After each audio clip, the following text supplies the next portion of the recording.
You're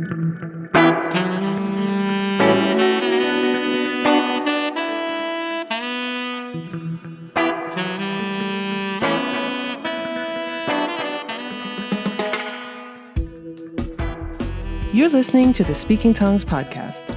I'm your host, El Charisse. Each week, I sit down to a conversation with multilinguals where we discuss and celebrate language, life, and culture through our own perspectives. Episode 114, Speaking Flemish and Italian.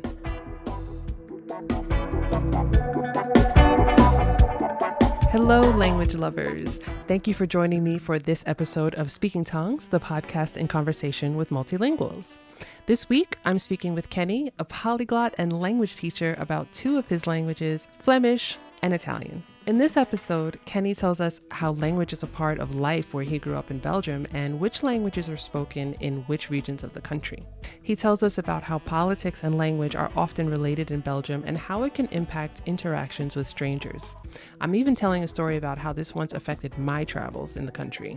We talk about some variations on Standard Dutch and Belgian Dutch, and we talk about understanding why we say Belgian Dutch and why we say Flemish. Kenny talks to us about code switching in Flanders, subtitles on Belgian television, and his experience with learning Afrikaans. He also tells us about how a trip to Italy at a young age sparked his love with Italian language and culture, and we have a bit of a moment bonding over both of us being introverts.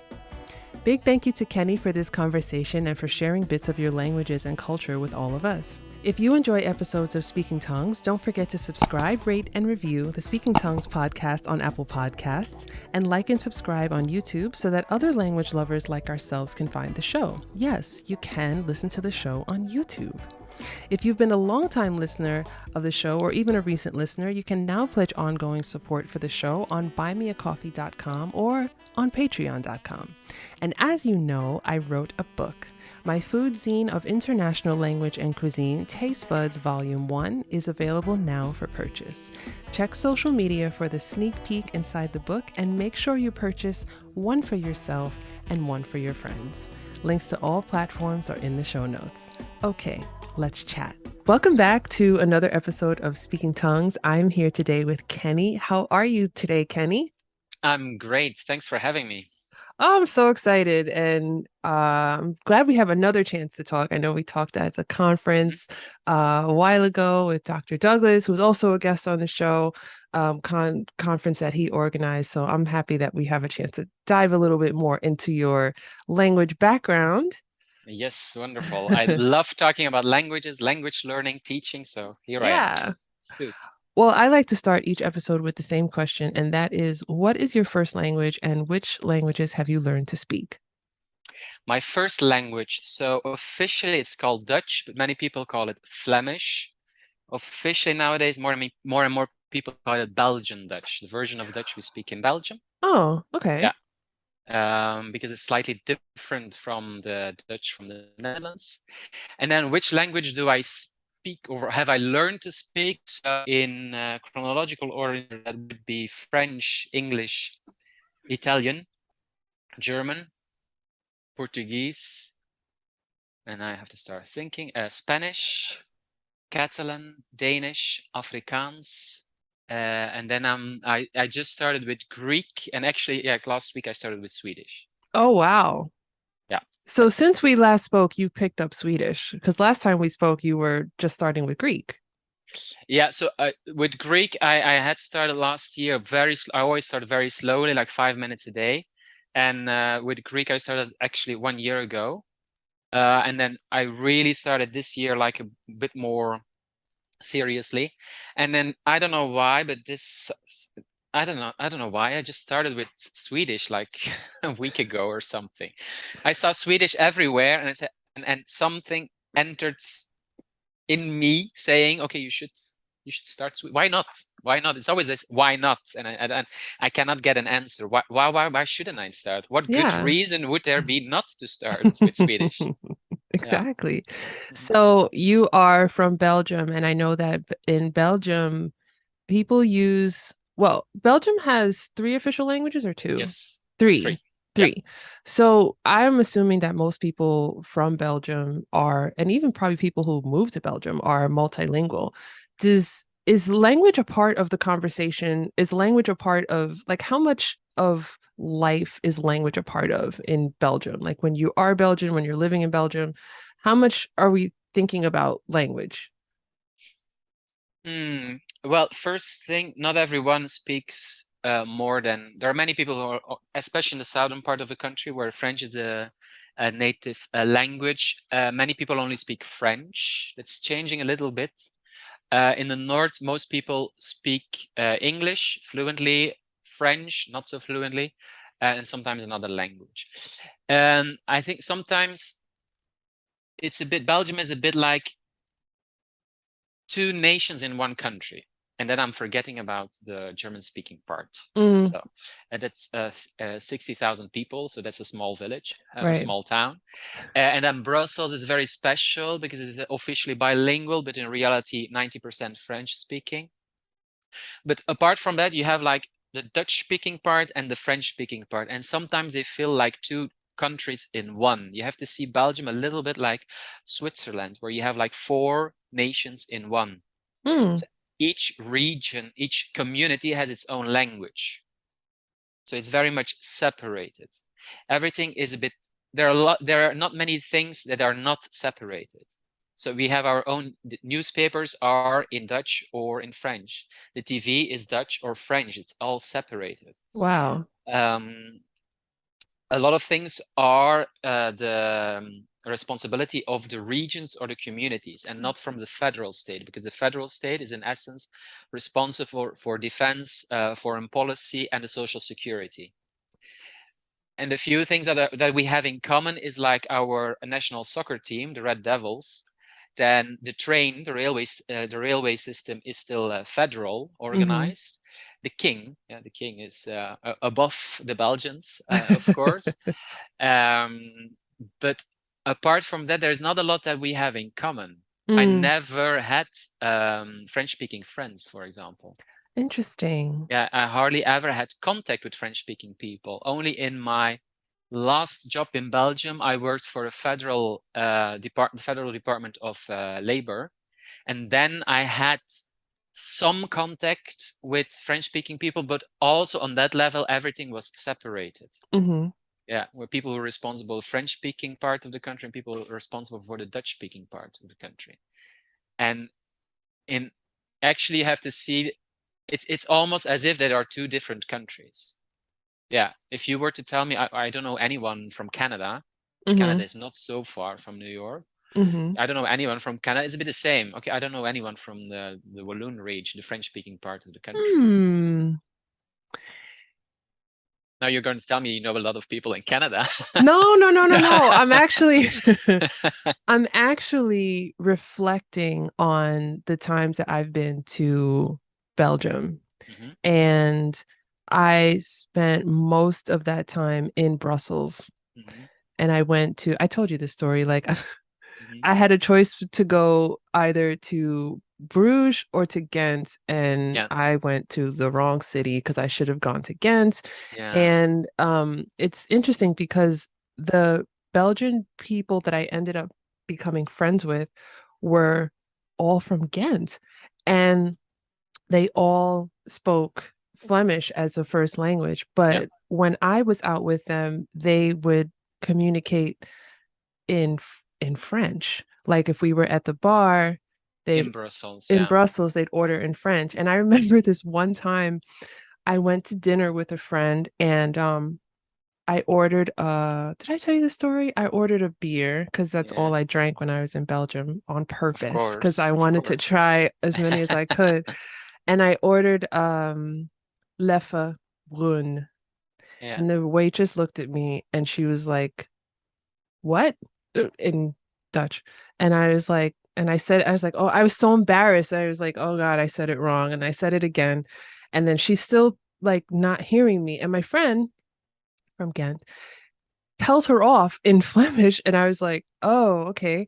And then he explains to me, like, oh, she understood what you said, but it was just because you were saying it like in a French way, like yeah. France French. instead of Yeah. like Belgian French, and she was just giving you an attitude. And I was Okay. like, okay. So I'm telling you this story Mhm. because one, I like to reminisce on my time in Belgium because I love it Of there. course.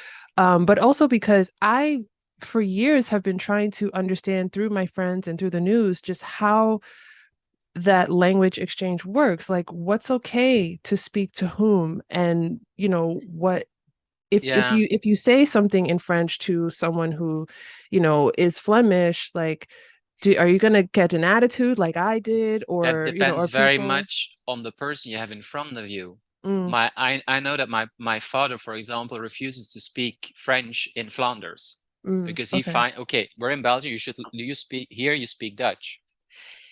If when I'm in Flanders and somebody starts speaking to me in whatever language, I'll be happy. It doesn't matter what language it is, I'll reply. I always ask, yeah, what language do you want to speak? If I see, okay, you're struggling with Dutch, do you prefer to speak in French and English? But it depends very much on the person you have in front of you, because in Belgium, in Flanders, you have people who want their own country, a Flemish republic. So you Right. have that, and in that way, yeah, languages enters politics, of course. Everything related to politics is related to language in Belgium. Hmm. So it very much depends who you're talking to, and that's very difficult to know, of course, if you don't know the person. That's If you true. don't know if that person, I love languages, so I don't mind what language you're speaking. But other people, especially in Flanders, they have the idea that French-speaking people, the Walloon people call it, and people from Brussels, they don't want to make the effort to learn Dutch. And you're Mm, living in a trilingual country, and the problem is a bit that Flemish speaking, everyone in Flanders had at least 9 years of French at school. It's okay. compulsory. So I think a lot of people say, okay, we had to learn this language, French, so the people from the other part of the country should make the same efforts. Hmm. The only thing, education is also separated. And in the South, for years, they made the students and the parents actually choose what second language you want to learn first, English or Dutch. Of course, on a global scale, English is way more important, so many people chose English. Mm, And then you only have 3 years of Dutch at the end of high school. While in Flanders, your first foreign language is always French. Everyone has 9 years of French. And then afterwards, when you're 12, you start with English for 6 years. that's wild. That's a big difference between, because yeah, politics, it's separated. Education is separated. So each region decides what they do, how they organize their school. Hmm. And that No, has an effect on the people, but also on politics, on how the country is organized. yeah. One of my dreams with this show, I would love to go to Belgium or Mhm, and other nations that have more than one official language, mhm. and just like talk to people and experience, how they go through their day using two languages, or how, like, I think this is something for me, had I realized when I'd gone to Belgium Mhm. way too long ago. I don't think I've been to Belgium in like 10 Yeah. years. I can't believe But it. But I wish I'd known that then, because I would have paid attention in a different way. yeah, Um, I think you want to hear how people live together with those two languages, while in Belgium that doesn't happen a lot. mm, In other countries, like for example in Spain, I live in Spain, so you have regions where there is also another language co-official. Like in Barcelona, you have two right. languages. You have Spanish and Catalan. Hmm. And in that region, in that Catalonia, in that region, you have both languages that are present. In big part of the region, you have some in Barcelona, it's sometimes 50-50, but it's a very much Spanish speaking territory. Hmm. But in other parts, it's way more Catalan. And there you have, yeah, sometimes a mix. While in Belgium, you don't have that a lot. It's an exception, actually.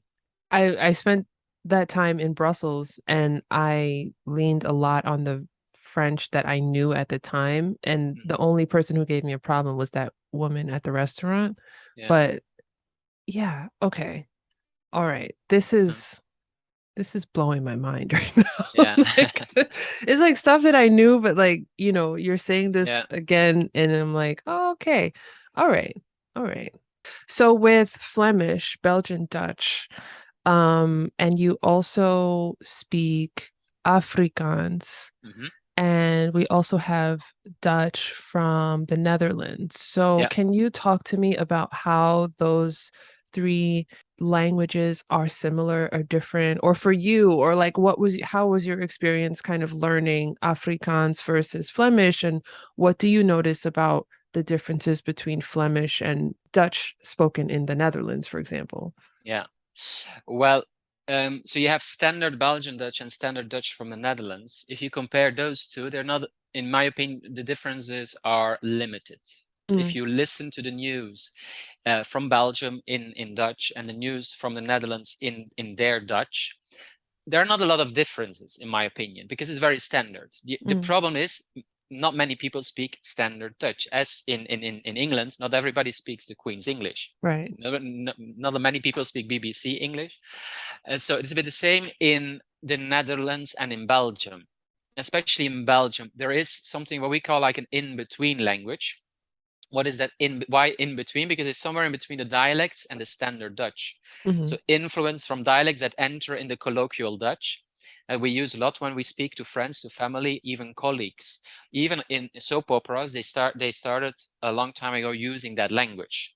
So you have a big difference between that colloquial language and how they speak on the street in Amsterdam, for example. There's a big difference. The last time I was in Rotterdam, and that's already, I think, 7 or 8 years ago, I was in an Italian restaurant, and the people who were working there were from the Netherlands. I ordered in Dutch, they answered in English. Oh, Because for people from the Netherlands, often it's sometimes difficult to understand somebody from Belgium because they don't have a lot of exposure to how we speak. The other way around, when I grew up, I think I'm the last generation where at school we had to learn the Dutch, standard Dutch. So typical expressions, typical ways to say something in that we use in Belgium or colloquially, were said, okay, this is wrong. This is a mistake. So hmm. I grew up with that Dutch from the Netherlands, but at home, my parents speak dialect. I grew up on the border. 2 kilometers. My parents lived 2 kilometers from the border with the Netherlands, so we went to the Netherlands to go shopping, for example. Oh, wow.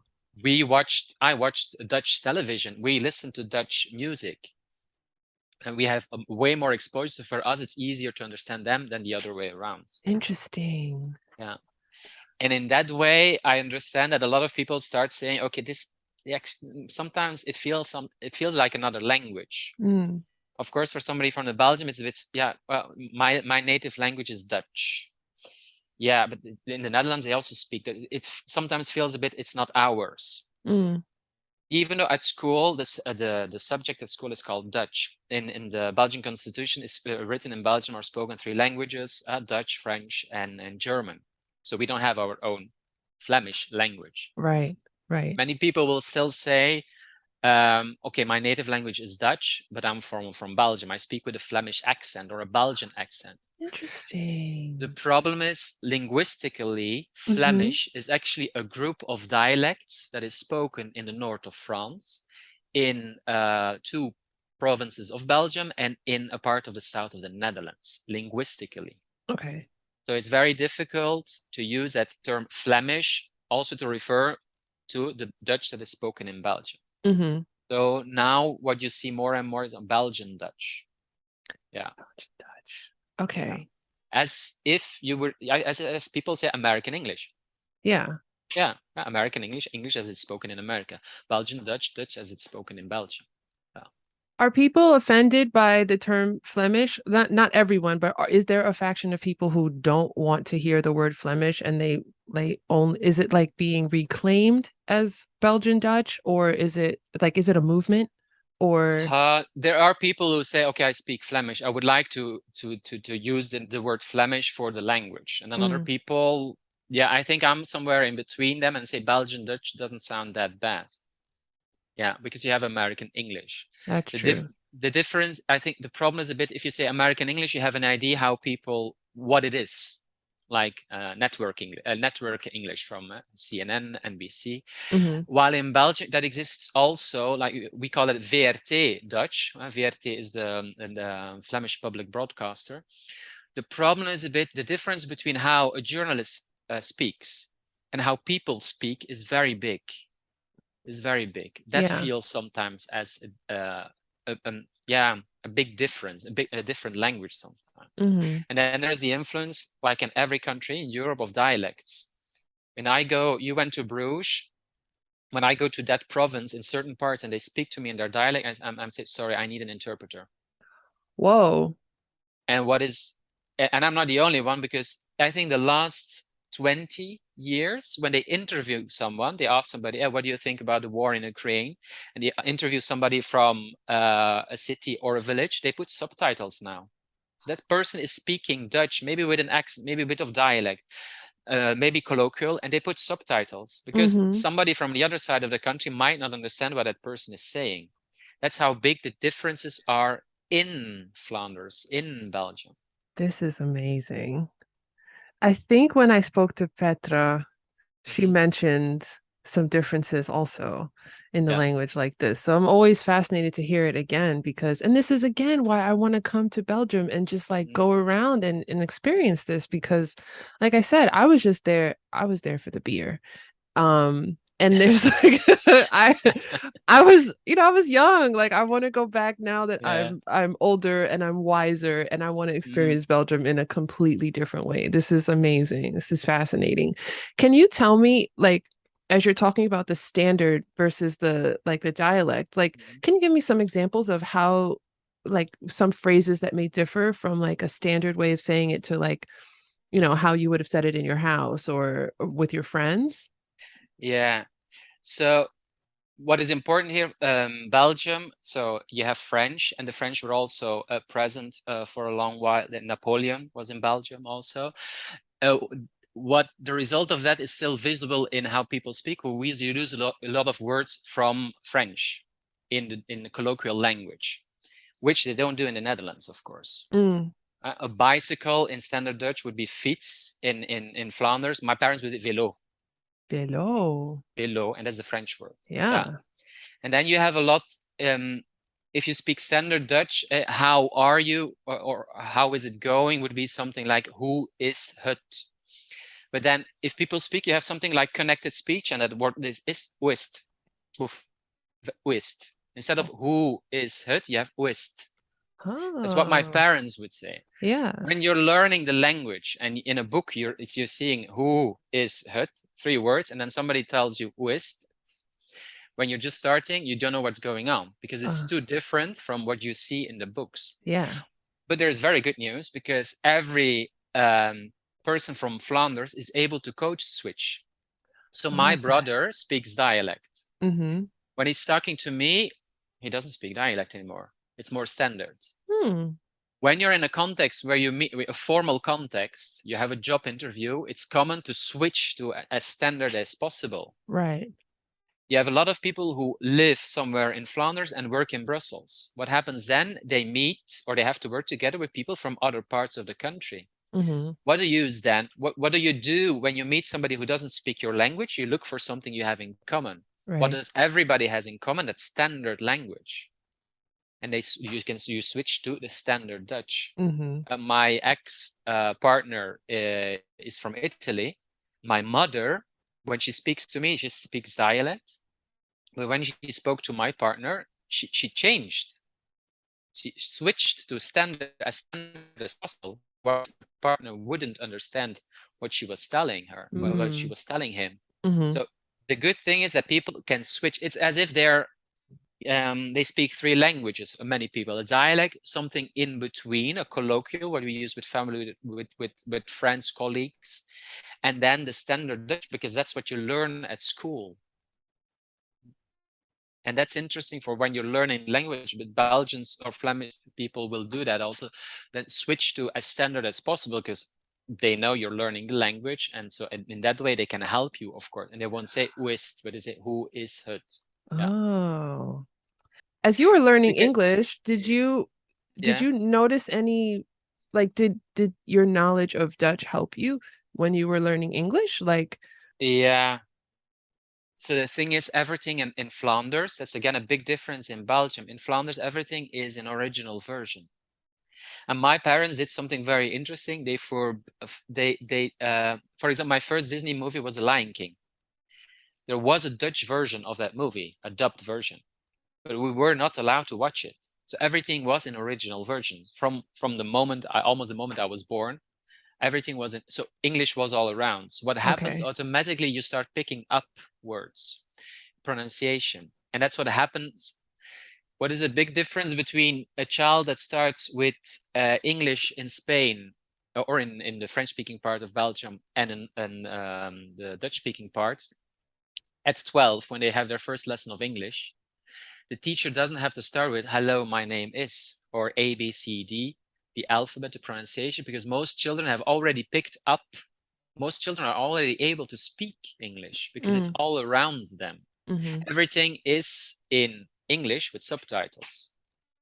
And that makes it, of course, easier to learn the language. And of course, when words are similar, when the grammar is actually a bit different, but the words are similar very often. It goes faster because sometimes you only have to see what is the difference between the English word and the Dutch word. Now, if you go back into time, and I've read a lot about the history of Dutch, and some people who are learning English, they smile when they hear butterfly. Yeah, butterfly. The butter is not flying. What is a butterfly?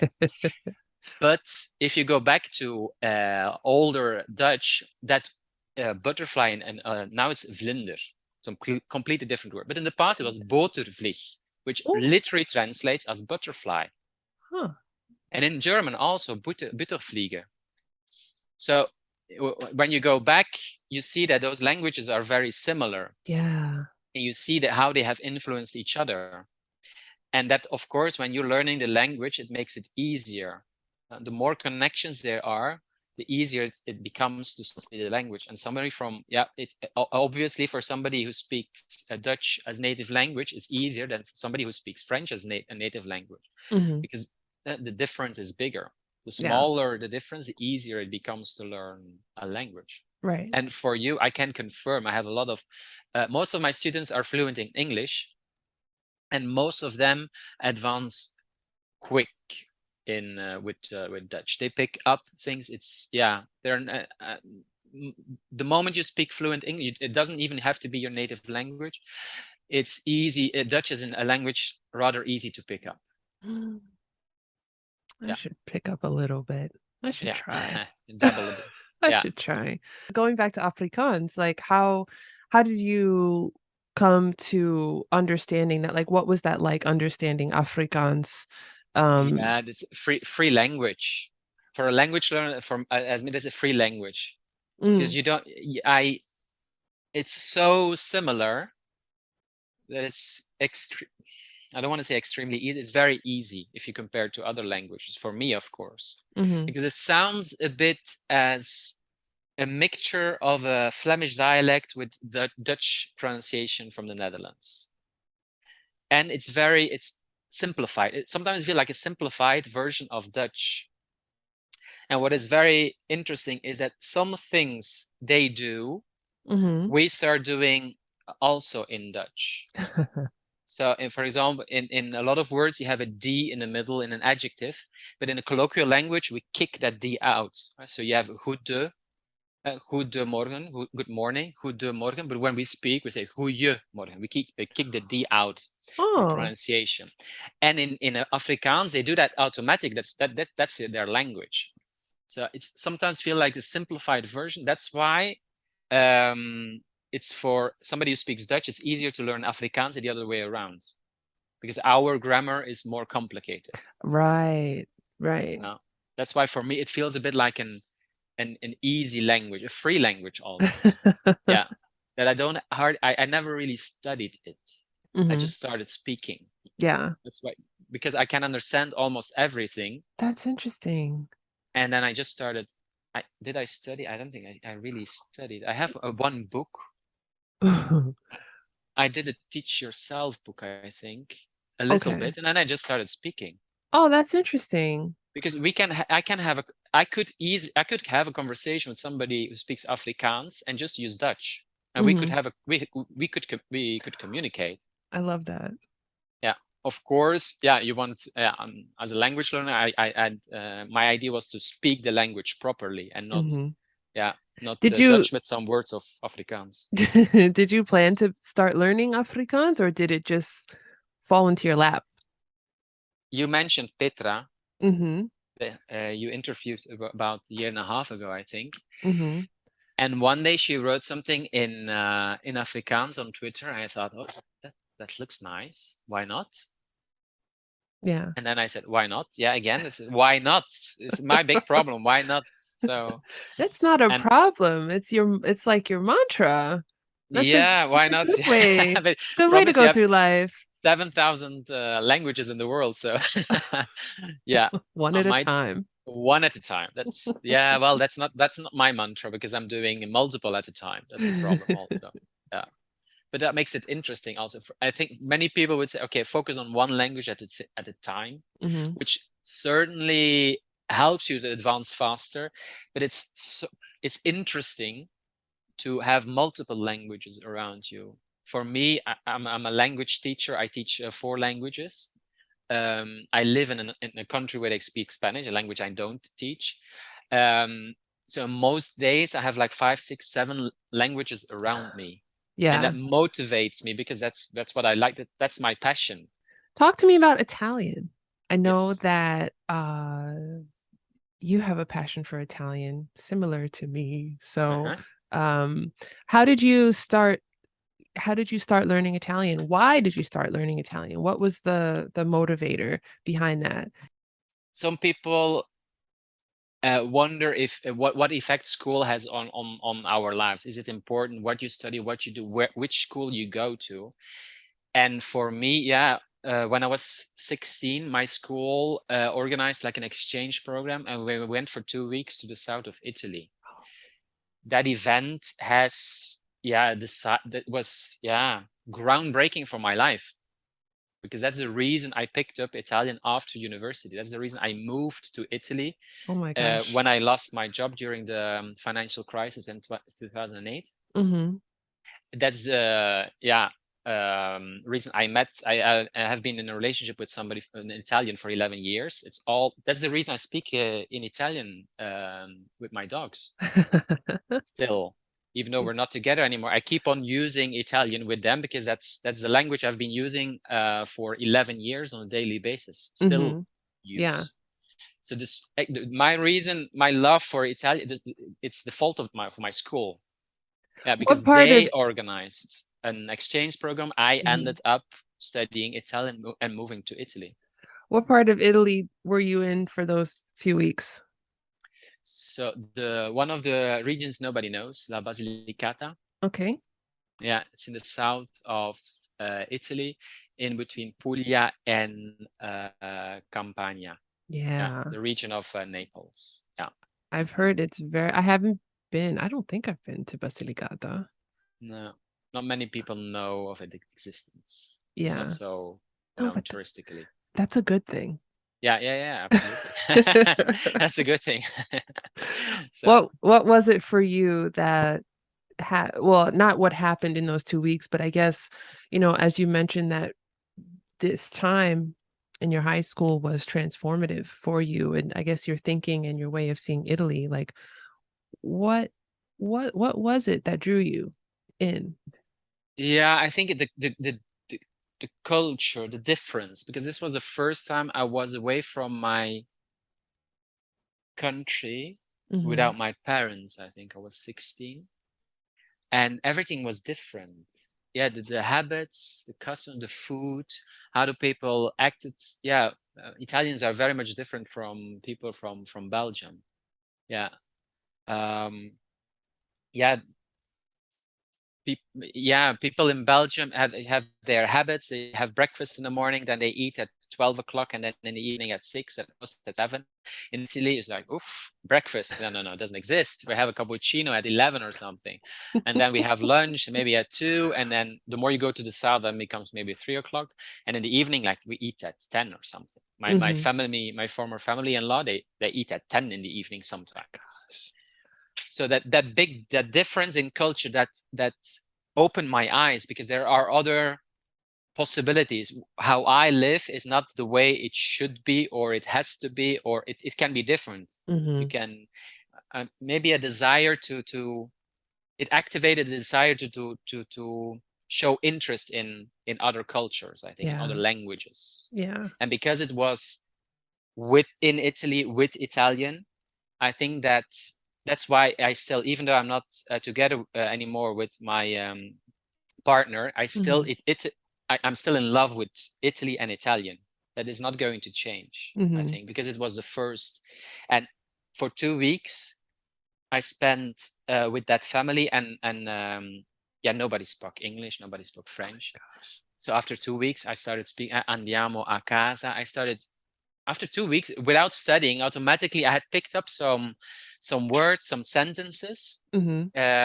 So and that's why after university, I just I don't want to stop studying. So why don't start a language? And then Italy was the way to go. What makes sense to me, I think, is like so I'm back in Italian classes, and I've been reading with my teacher, and I was reading this whole like page long, like 5 paragraphs, and the words were just coming out like so naturally to me. Versus when I have to read in French with my French when he makes me read, and I'm stumbling over every single word. And I'm like, it really has me thinking, like, as much as I want to learn French and I want to have this in my arsenal, so to speak, like, it just doesn't come out of me. It's like I feel like and I don't know if it's because I'm older, and I've been studying Italian for off and on for 21 years. So with French, it's a little bit less, but it's just like Italian it feels natural to me. It is a bit more natural. They write how they speak, and they speak how they write. While French, you have a lot of silent letters. So so my first foreign language was French, and I struggled a lot. When did I started to get French? When I started studying Italian. So I many things of French, like the in conjunctive, the subjunctive in French, or the pronouns. And I know in French, disaster. I didn't get it. I saw them and I didn't get it. But then I started studying Italian, and I think maybe because there was like the motivation was I love this language. I find this beautiful. So I wanted to master it completely, and that my knowledge of Italian grammar transferred to French grammar. And I suddenly got it, and now I teach French. Yeah. But French is it is a very difficult language, in my opinion. I've started taking difficult out of my vocabulary, because I feel like for me, because I feel like the reason why I didn't learn French back when I wanted to is because it's difficult in my head. So I try to tell myself, like, this is a challenge and I'm going to meet this challenge, because I feel like as much as I tell myself it's difficult, I feel like that's me saying, like, still saying, I can't do this, I can't do this, I can't do this. And but that's your mindset you have to change, I think. Yeah. Because I study Danish, and Danish pronunciation, I don't know what they do, but I don't know what they're telling. It's very difficult for me. But then what keeps me motivated is that one day I will be able to say, okay, I've done it. It was difficult, but I'm able to speak it. I'm far away from it, but one day I will get there and will say, okay, yes, I've invested time, and now I'm able to have a conversation. I can understand. This is a fluent conversation. And that keeps me going, even though it's difficult. It's like it's difficult, but it's like what you said, like a challenge. Like, okay, I will do it. I can do it. I'll get there one day. But it's a marathon, every language. Oh, it is.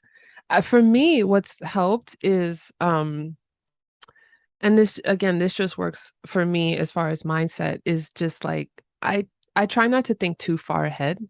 I try Hmm. to really just focus on like what I can control at the time because Yeah. what happens to me is I start thinking, well, it's been 6 months. Like I should know this by now, and I'm still not getting it. And then I get discouraged. So No, so I started Greek in mhm, August last year. mhm, I'm not able to order a coffee. So we're talking 1 year. I'm not able to order a coffee. mm, Um, but yeah, I think sometimes when you check on the internet, you have a lot of videos. Learn Italian in 3 months. Yeah. Hello. I don't know. Yeah, it's clickbait, but it does. I think a lot of people have the idea, okay, I have to be able to learn the language in 3 months. mm, If I'm not getting there in 3 months, that means, okay, I don't have the talent. It's impossible. I give up. So for me personally, I think that's the biggest demotivator out there because mm, it's the idea it has to be easy, it has to go fast. Well, I started Swedish and I already know, oh, this is not going to be easy. mm, It's going to take a while because I also speak Danish, so I'm going to mix up new words, new pronunciation. There will be false friends. Even if it's a language connected to another language, it remains difficult. It's not yeah, going to be. What you do learn if you speak multiple languages is you realize that's a marathon. It's not. It can be. Often it can be easier. Often you can have fun while learning a language, but it's never really easy. Even Afrikaans, for me, sometimes I think, oof, it's so similar that it's difficult. There's always something that is difficult, and it's never going to go far. You cannot. Yeah, you can learn a language in 1 year, probably. Yeah, if you live in the country or if you spend every day, I don't know, 2 hours studying it, then and it's a language that's similar to your own or a language you know, mm-hmm, probably in 1 year you'll be fluent. yeah, But I don't live in Greece. I don't study every year, every day, 1 year, 1 year, 1 hour. So obviously it's gonna take a while. I'll get mm, there, but for me personally, there is no pressure. I'm just yeah, enjoying the language, discovering the yeah. language. Yeah. Yeah. And that's really how I jumped back into French Mm, at the end of 2020 because mm, I said I don't want to put pressure on myself and my only focus was I wanted to get to the point where I didn't feel like I didn't feel foolish in mm, front of a native speaker. I wanted to my only focus was to feel confident making mistakes yeah. in front of a native speaker. And before then, I was just really in a place where if you spoke to me in French, I would just be like, oh, Yeah. or I'd be like, oh, like I know people listening can't see my face, but that was either like frightened or Yeah. swooning.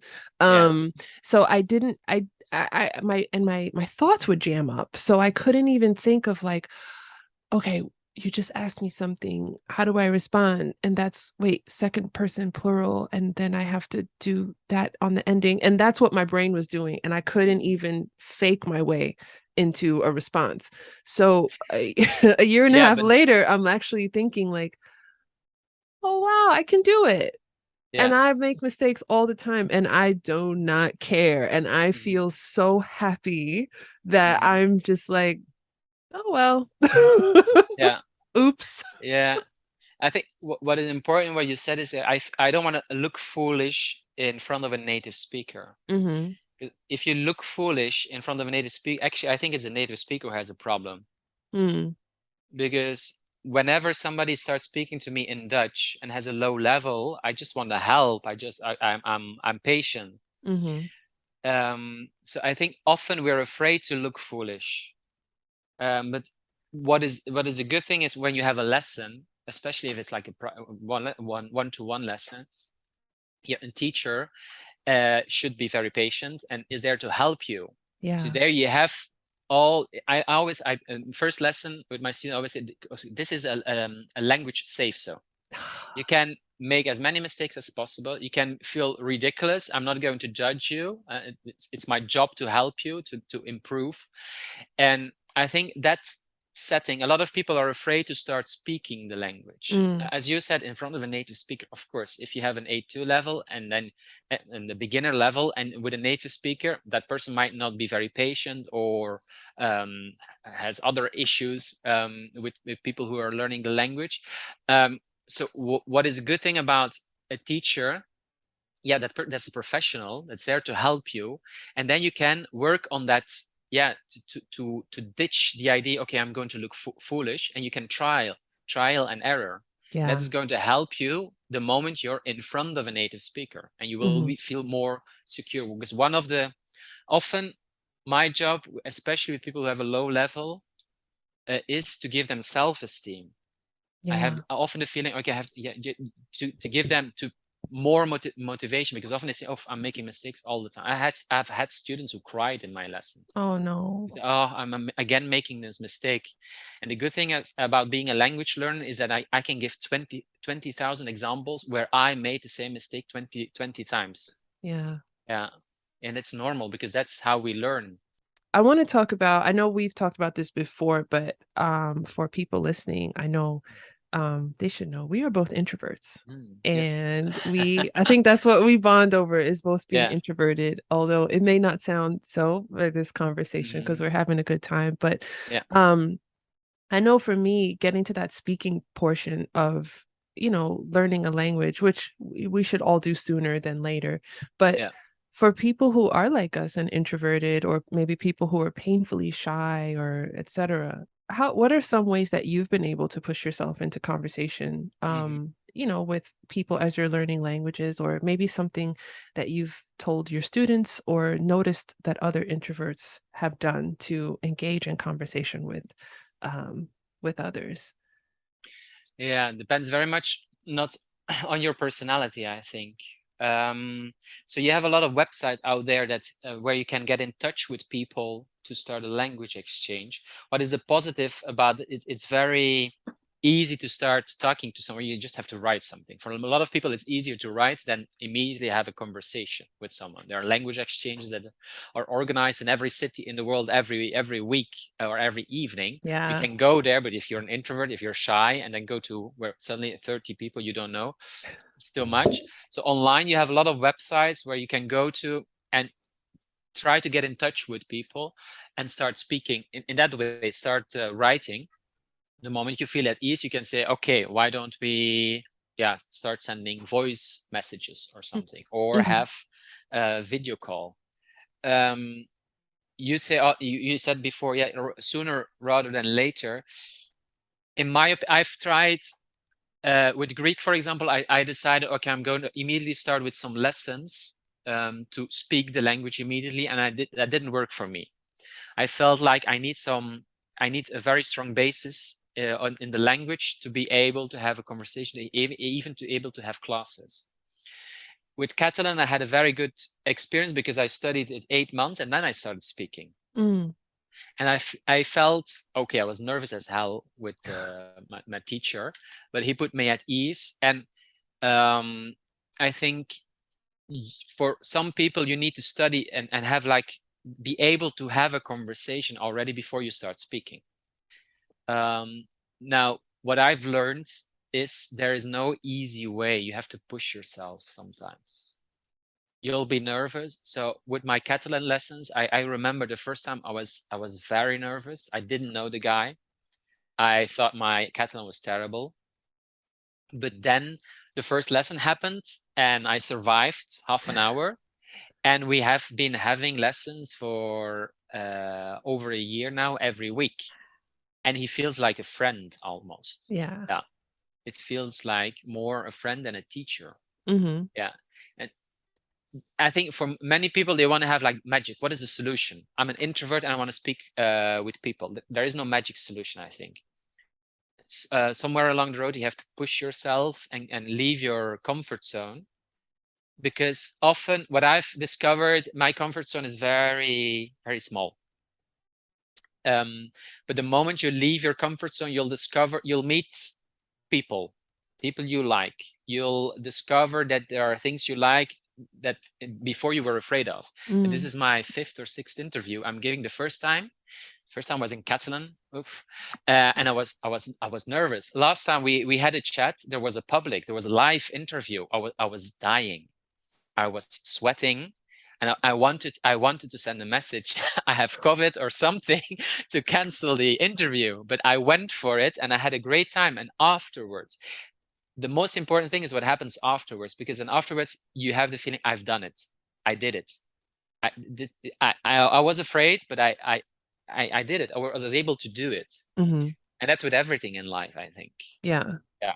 Now I'm giving great advice, but sometimes I should listen to my own advice, I think, because it's easier said than done. Yeah. That's the thing.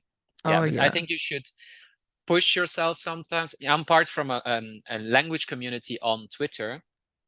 There are many introverts in there, but I've found today I had a language exchange, Flemish French. Tomorrow I don't have, but on Thursday I have two with people from Twitter, people who have the same interests, people who are into languages, and we got in touch and we started talking. There's one guy I have been having a language exchange every Thursday for the past 8 months. No, it's Wow. more. It's like 10 months. Yeah. And for me, it's easier this way because I know this person a little bit. It's easier. It's not a stranger. It's not a complete stranger. And I think there are a lot of there's Tandem, there's Hello Talk, there are a lot of websites that offer that possibility to get in touch with people. And I think you have a profile, so you already know a bit about this person. Oh, this person is into dogs. This person likes traveling. This person is, I don't know. So you already know the person a little bit, and then it's easier, I think, to start talking. Yeah. Yeah, but then you still have to push yourself a little bit to leave your comfort zone. Absolutely. I remember the first language exchange I had in French. I almost puked that morning. I was like so nervous, and my language partner brought it up recently. He's like, "Do you remember how nervous you were the first time that we spoke?" And I was like, "Oh yeah, I almost puked in the bathroom before we talked." I think what many people think, okay, I'm the only one like this. But I've had 200 students on the past 1 year and 2 months. The amount of students I've had the first lesson they were terribly nervous is incredible. Where I, as an introvert and shy person, I have to put people at ease. I've had a lesson or 2 lessons with Petra also. And she learns Italian too. Everybody learns Italian, of course. Beautiful language. And the first thing she told me, "Oof, I'm nervous. I'm nervous." I said, "Okay, wonderful. I'm nervous too." Yeah. So I think it's important also to tell how you feel. Well, because when you tell I'm nervous, that other person might say, "Oh, I'm nervous too." Yeah. And when somebody tells me I'm nervous, I feel at ease. Okay, I'm not the only one. We're both nervous. Perfect. Be We're a nervous match. together. Yeah. Yeah. Yeah, I think it definitely helps to know that you're not alone. And that goes with everything, really. Everything. Yeah. So with all the languages that you've studied and studying what you're studying and, what is next for Kenny? Next, well, professionally, I'm working on a podcast in Oh, Flemish. cool. Oh, in Flemish. Awesome. Yeah. So a podcast, because there's not a lot on the market for people who want to learn Flemish. Of course, there's a lot of material, but it's for native speakers. So I'm working on a podcast with transcripts and an exercise. That's what I've been working on this summer, and I hope after summer to launch. Language-wise, I just started Swedish, even though my first tweet of 2022 was, "I will not start a new language this year." But I don't know. I don't have like I know many people have like I would like one day to study Japanese or something. But I don't know what's going to happen in my life. So I don't know. Maybe I'll meet someone. I fall in love with somebody from I don't know from Brazil. Oh. And I will focus more on Brazilian Portuguese, or I'll meet somebody from China. There's a Chinatown near my home. So maybe I meet somebody from China and say, "Oh, now I have to study Chinese." Yeah. recently I met somebody from Twitter whose native language is Tagalog, Filipino, and I Cool. thought, okay, why? Maybe. Who knows? Yeah. So I don't have a plan. We'll see what Okay. happens. I was gonna ask you, but I you're not gonna have an answer to this, and I wouldn't want to be asked this anyway, but I'm gonna ask you. Yes. I wouldn't want to be asked this because I Now wouldn't know how to I'm answer. curious. I'm curious. It's just Tell me. such like a basic, stupid question. But of all the languages that you speak, do you have a favorite? Yeah, Italian, of course. Okay. Yeah, that's my yeah. I cannot.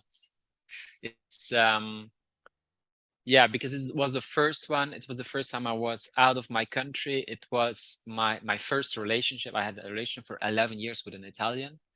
I like the country. I'm very much interested in history and yeah, Rome. Yeah, the Roman Empire. Then the food. I'm a vegetarian, and in Italy you can, yeah, pasta often is without meat. Pizza, you can. There are a lot of things. Hmm. So the music, big fan of Laura Pausini, always been. So, yeah, definitely Italian forever, I think. Please let us know where we can find you, and where we can study with you or language exchange with Mhm. you. Let us know how to contact you. But the easiest way is just my website. It's somethingpolyglot.com. Okay. Yeah, there you have all my links and my Instagram and Twitter and my email if you want to send me an email. Great. I always answer. Yeah. Perfect. I will add a link to your website in the show notes for this episode so that Okay. people can find you right Mhm. away. Wonderful. Yeah. Okay. It's Thank you very so nice talking much. to you. Yeah, this was Thank you fun. Yeah, so much for this. I actually like this almost never happens. I actually forgot we were recording for a while because I just felt like catching up with a friend. I feel like yeah, this is a bit like most of my lessons are like this feels sometimes. It feels like, okay, you're just catching up and yeah, it's nice. The yeah. only thing I don't have to correct your mistakes, of course. I mean, you So, can. Corrections yeah, are no, always no, welcome. no. So I'll take it. Yeah. But yeah, thank you so much for this conversation. And it's really been wonderful chatting No, with you thank this you, whole because for time. me, this is out of my comfort zone. So I'm always happy if somebody pushes me a little bit out of my comfort zone. Yeah, We if did I don't it. push myself, somebody else will give me a little push. Yeah, Yeah, we have to push each other, I think, yeah, as totally. introverts. Yeah. I like to end each episode on the same question just to have a little bit of fun before we Mm-hmm. say goodbye. Do Mm-hmm. you have any jokes, popular sayings, tongue twisters, cool slang words, idioms, words of wisdom, or words of advice in Belgian, Dutch, or Italian to share and to Ah, teach? yeah. To teach. Well, there's a connect. I have one from Flemish, typically Flemish expression, and then one from Italian, and they have something in common. Okay. Oh, so in English you can say I'm in the middle of nowhere. In Dutch or in Flemish we say in het hol van Pluto, which literally means in Pluto's ass. Which the expression has its origin in the entrance to the underworld, because Mm, in Roman religion Pluto ruled in the underworld, so that's right. in the middle of nowhere, in Pluto's Hmm. ass, we say. Typical Flemish expression. Yeah, and I think probably you for sure know in bocca al lupo See? in Italian. In bocca al lupo. What do you answer? Uh, something il lupo. Oh, damn it. What is it? Because you have a short. I always say the short one. The short one is crepi.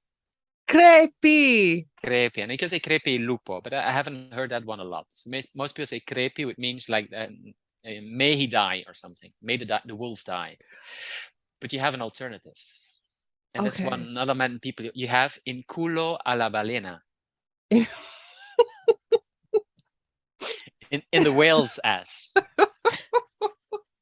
So it's very colloquial, of course, in culo a la balena, and then the answer you should say is then speriamo che non caghi. Oh my God. Let's hope he doesn't have to poo. And this finds actually its origin, probably because it's not sure the origin in something Catholic, but there is like a biblical event where Jonah was swallowed Swallowed by by the whale. Yeah. whale, and probably it has something to do with that. So we say in culo alla balena, and it's the same thing as in bocca al lupo, and break a leg. Aha. In bocca al lupo or in culo alla balena. It's way more common to say in bocca al lupo, but also this one in culo alla balena. Save the second one for friends and very close friends. And I'll stick to the classic. I couldn't get that word out. Creepy. Creepy, Oh my yeah. God. It was coming out as like matar, which is Spanish, which I don't even speak, but it keeps flowering in my brain for some reason. That was a tangent. Okay, let's do the Flemish one. In hut. In hol. Yeah. in hut hol van Pluto. Pluto. Yeah. In hut hol van Pluto. Yeah, that's it. Oh. In het hol van Pluto. Yeah. Nice. Typical Flemish. Yeah. Oh. Yeah. I actually, so in this case, for example, in standard Dutch, what would they say in the middle of nowhere? I don't know. Yeah. Because it's so Flemish that I don't often I know the Flemish expression, the Flemish word, and then not the standard Dutch or the standard Belgian Dutch sometimes. Because it's so common to use a colloquial form or the colloquial expression. Thank you for sharing those. You're welcome. Yeah. My pleasure. Yeah. Well, again, this has been a wonderful chat. This has been a wonderful conversation I've had with you. And really quickly, before I let you go, don't think about this. After you've been having a conversation with someone for a while, you've been having a nice conversation, you're about to go your separate ways. First thing that comes to mind, you pick a language, just the first one that comes to mind. What is the best way to say goodbye? Don't think. Don't think. I would say ci vediamo. Ci vediamo. Yeah, ci vediamo. Okay. Yeah. Kenny? Yeah. Grazie mille e ci vediamo. Ci vediamo una prossima volta.